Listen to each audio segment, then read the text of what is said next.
साथ गायत्री शर्मा। सुबह के 9 बज चुके हैं। तमाम बड़ी खबरें आपको बताएंगे, लेकिन पहली बड़ी खबर क्या आ रही है शिखा आपको बता रही हैं।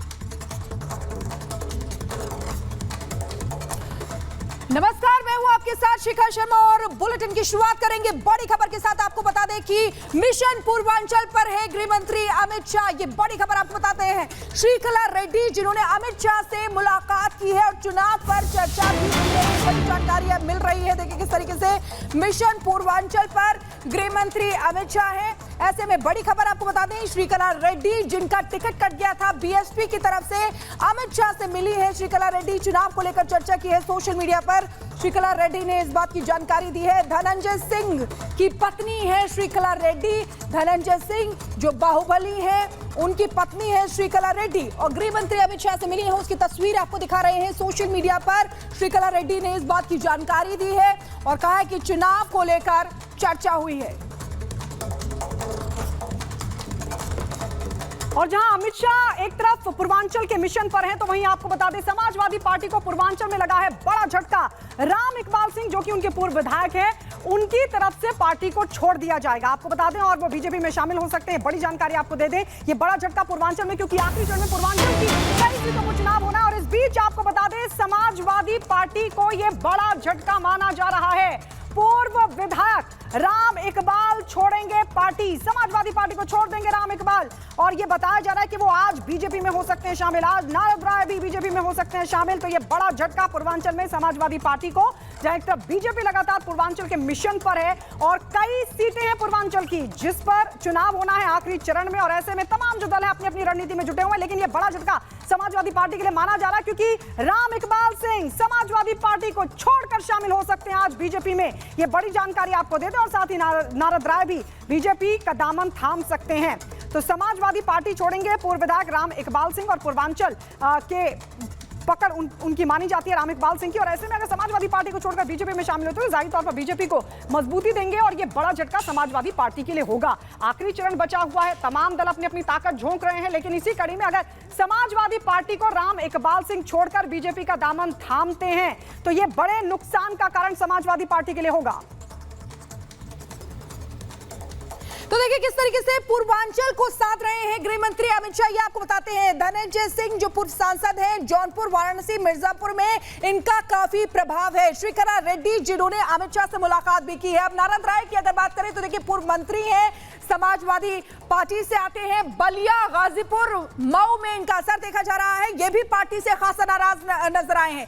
राम इकबाल सिंह जो पूर्व विधायक रहे हैं, उनकी भी बता दें कि मऊ, बलिया जिले में इनका भी खासा प्रभाव है और ये भी माना जा रहा है कि ये भी बीजेपी में शामिल हो सकते हैं। गृह मंत्री अमित शाह से मुलाकात को हुई है। तो ऐसे में आपको बता दें कि किस तरीके से पूर्वांचल को साधने की कोशिश लगातार की जा रही है। 2 तस्वीरें आपको दिखा रहे हैं।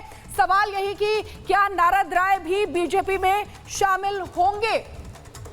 तो धनंजय सिंह, नारद राय, राम इकबाल सिंह, ये तमाम लोग जो अब धीरे धीरे बीजेपी में शामिल हो रहे हैं। हम सीधे रुक कर लेते हैं ग्राउंड पर। हमारे सहयोगी अजय दुबे इस वक्त हमारे साथ लाइव जुड़ गए हैं। धनंजय सिंह की बात हो, नारद राय की बात हो, राम इकबाल, ये दोनों आज बीजेपी में शामिल हो सकते हैं। और ये आखिरी चरण अजय दुबे एक बड़ा महत्वपूर्ण फाइट इसकी मानी जा रही है, क्योंकि पूर्वांचल की कई सीटों पर चुनाव। ऐसे में कितना बड़ा झटका समाजवादी पार्टी के लिए।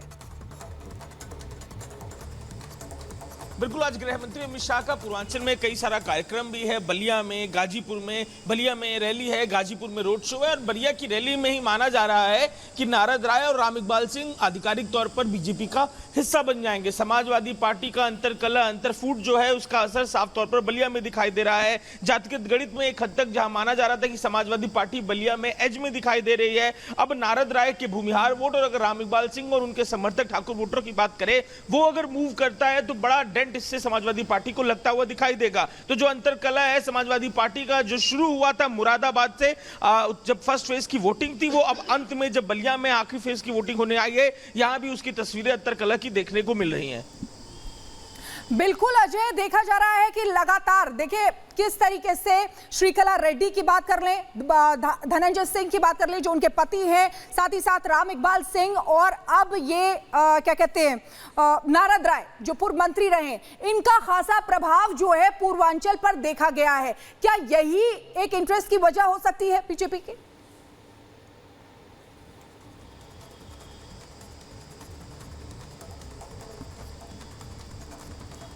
बिल्कुल इसका असर साफ तौर पर दिखाई भी दे रहा है और इसका असर साफ तौर पर दिखाई भी दे रहा है। धनंजय सिंह और श्रीकला की अगर बात करें तो आखिरी फेज में बलिया मऊ इस हिस्से पर तो धनंजय सिंह का प्रभाव नहीं है, ये हिस्सा मुख्तार के प्रभाव का था और अदावत धनंजय और मुख्तार की खुले तौर पर थी इस हिस्से में। लेकिन एक तरीके से इस प्रोफाइल के एक्टिव होने से जो ठाकुर वोट है उनके लामबंदी में बीजेपी को सहयोग मिलेगा, बीजेपी के लिए एक पॉजिटिव सेंस रहेगा। लेकिन सबसे महत्वपूर्ण बात यह है कि आज के दिन अगर नारद राय राम इकबाल सिंह ज्वाइन करते हैं तो नारद राय जो पिछली बार विधानसभा चुनाव 2022 में दयाशंकर सिंह सरकार में जो मंत्री उनके खिलाफ लड़े थे, मोराल पर बीजेपी कैडर के भी क्या असर पड़ेगा ये भी देखने वाली बात रहेगी। लेकिन महत्वपूर्ण ये है कि इनके आने से बीजेपी के वोट बैंक में एक एज तो आएगा ही और बीजेपी संभलिया में मजबूत होती दिखाई देगी।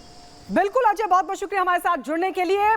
तो जिन पूर्वांचल की सीटों की हम बात कर रहे हैं, आखिरी चरण में उन पर चुनाव होगा और उन्हीं में से एक गोरखपुर सीट भी है। गोरखपुर से बीजेपी के सांसद रवि किशन और इस बार भी चुनावी मैदान में है और ऐसे में जो गोरखपुर में विकास का काम हुआ है, विरोधी किस तरीके से बीजेपी को टारगेट कर रहे हैं, लेकिन बार बार रवि किशन कह रहे हैं कि इस बार भारी बहुमत से वो जीत हासिल करेंगे। इसी पर आपको दिखाते हैं क्या कुछ कहा रवि किशन ने। तो सर आप गली गली मोहल्ले मोहल्ले गए, लेकिन सबसे बड़ी बात है उधर दावा ठोक रही है प्रियंका डिंपल मिलके बनारस में भी, क्योंकि बनारस भी आपका क्षेत्र है, क्योंकि आप वहां पे जन्मे हैं और पीएम नरेंद्र मोदी का संसदीय क्षेत्र है। तो ऐसे में प्रियंका और डिंपल वहां पर भी दावे ठोक रही हैं और रोड शो कर रही हैं, क्या टक्कर दे पाएंगे? ये देखिए, मैं बात समझ नहीं रहा, आप मेरी बात नहीं समझ पा रही हैं। ये देश देहात है, 80% ये देश गांव है।